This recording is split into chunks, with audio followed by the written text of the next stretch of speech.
Semakin banyak kita berbohong, semakin kita banyak membuli, semakin kita banyak bermaksiat, otomatis berarti semakin banyak pahala yang gugur dari ibadah puasa kita.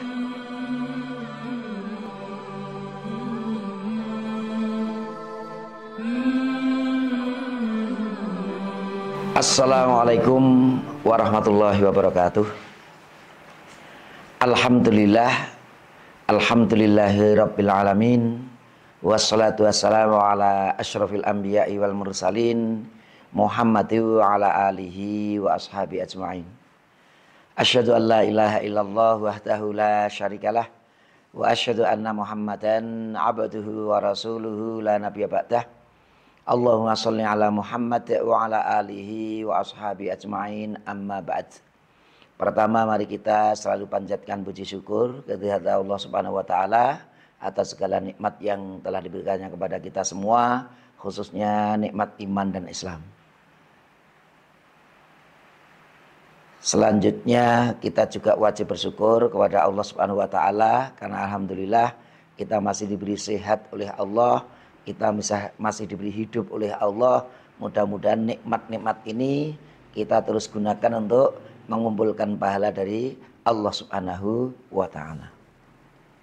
Ibadah puasa adalah ibadah yang tujuannya untuk mendekatkan diri kita kepada Allah Subhanahu wa ta'ala, yaitu dengan cara menahan dari semua yang membatalkannya.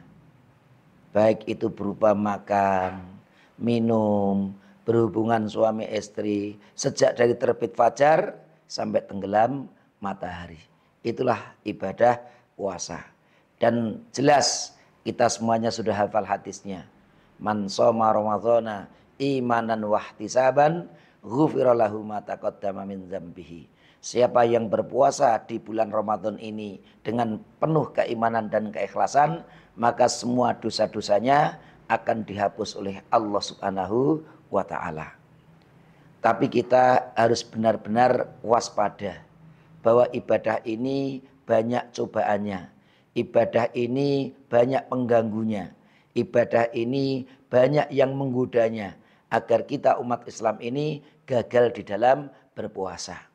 Maka kita harus waspada dengan perusak-perusak pahala puasa kita. Tentunya yang merusak pahala itu bermacam-macam.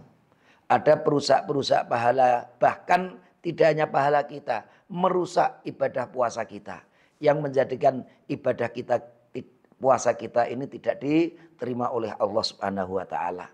Kalau para ulama menyebut nawaqidus syiyam, pembatal-pembatal ibadah puasa. Tentunya yang pertama adalah yang menjadikan batal ibadah puasa kita dan mewajibkan kita untuk mengqadhonya, mengganti di hari yang lain. Apa saja itu? Yang pertama, tanpa uzur kita makan atau minum. Karena ini bagian dari yang harus ditinggalkan. Maka kalau ada orang yang makan minum di siang hari, jelas batal puasanya, gugur pahalanya.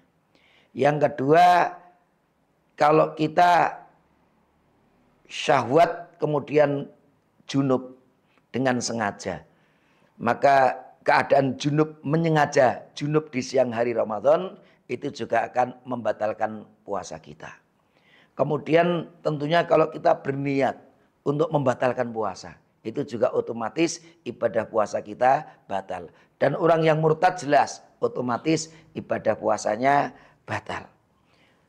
Termasuk wanita-wanita ketika di siang hari Ramadan kok tahu-tahu datang haid, tahu-tahu datang nifas, maka otomatis ibadah puasanya batal. Ada juga yang bahkan tidak hanya batal dan mengqadha di hari yang lain, tapi ada kafaratnya. Kita wajib untuk membayar dendanya, yaitu berhubungan suami istri di siang hari Ramadan tanpa uzur. Maka orang tersebut harus mengqadha di hari yang lain sekaligus harus membayar kafarat. Salah satu dari 3 hal.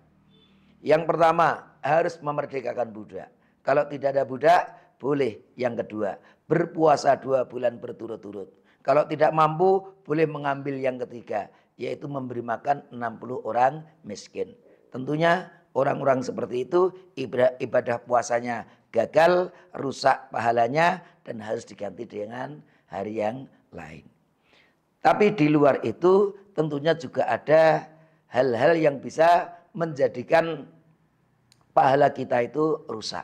Meskipun ibadah puasa kita tidak rusak atau masih sah. Apa itu?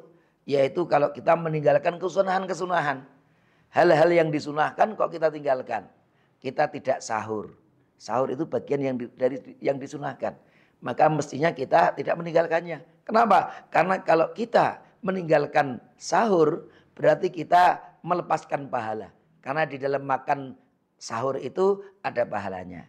Maka jangan sampai kita merasa ketika tidak sahur pahalanya akan lebih besar dari yang sahur. Mengapa? Saya lebih lapar, lebih haus. Tidak. Orang yang berpuasa dimulai dari sahur, makan minum itu lebih banyak pahalanya. Karena makan dan minum di waktu sahur itu pun sudah mendapatkan pahala dari Allah Subhanahu wa taala. Dan biasanya yang namanya ibadah, amal soleh itu kan berat. Maka kalau umat Islam ketika ibadah sahur, mau makan minum kok merasa berat. Kenapa ini? Makan ibadah. Sehingga ketika melakukannya itu ya ada godaan saja dari setan. Maka kita harus memaksakan diri untuk bisa terus makan sahur sehingga pahala kita akan sempurna. Tentunya selain meninggalkan yang sunah-sunah juga melakukan kemaksiatan-kemaksiatan yang meskipun tidak sampai membatalkan puasa tapi rusak pahala kita. Entah itu bermaksiat lewat mata kita, melihat yang tidak diridhai oleh Allah, atau lewat telinga kita mendengarkan ngerumpian, mendengarkan fitnah, mendengarkan ghibah dan lain sebagainya. Maka telinga kita ini menjadikan kalau kita mendengarkan yang tidak diridhai oleh Allah maka akan mengurangi pahala puasa kita. Termasuk lewat mulut kita. Mungkin kita berbohong, mungkin kita membuli orang. Itu menjadikan ibadah puasa kita berkurang pahalanya. Semakin banyak kita berbohong, semakin kita banyak membuli, semakin kita banyak bermaksiat, otomatis berarti semakin banyak pahala yang gugur dari ibadah puasa kita. Maka kita benar-benar harus menjaga diri kita, jangan sampai pahala-pahala yang mestinya maksimal itu gugur satu persatu gara-gara kita bermaksiat kepada Allah Subhanahu wa taala. Bahkan di dalam hadis Rasul pun pernah bersabda, "Malam yada qaulaz zur wal amala bihi." Siapa yang tidak mampu untuk menghindari qaulaz zur, ucapan-ucapan dusta, ucapan-ucapan palsu, ucapan-ucapan yang berupa maksiat kepada Allah, wal amala bihi, dan maksiat-maksiat yang berkait dengan perbuatan. Falaisa lillahi hajatun, maka Allah sudah tidak perlu lagi bagi semua orang yang seperti itu tadi li an yada'a ta'amahu wa syarabahu, untuk menahan dari makan dan minumnya. Artinya apa? Kalau dia tetap berbuat maksiat, ucapannya berbuat maksiat dan lain sebagainya, tindakannya, maka tidak ada gunanya dia menahan makan dan menahan minum. Maka mari puasa kita tidak sekedar menahan makan dan menahan minum, tapi juga menjaga untuk selalu taat kepada Allah, jauh dari maksiat, melanggar aturan Allah Subhanahu wa taala. Sehingga sabda Rasul, "Man shoma ramadhana imanan wa ihtisaban, ghufira lahu ma taqaddama min dzambih." Itu benar-benar hadis yang bisa kita praktekkan dan kita mendapatkan hasil yang maksimal. Mudah-mudahan yang sedikit ini ada manfaatnya. Aqulu qouli hadza wa astaghfirullah li wa lakum. Wassalamualaikum warahmatullahi wabarakatuh.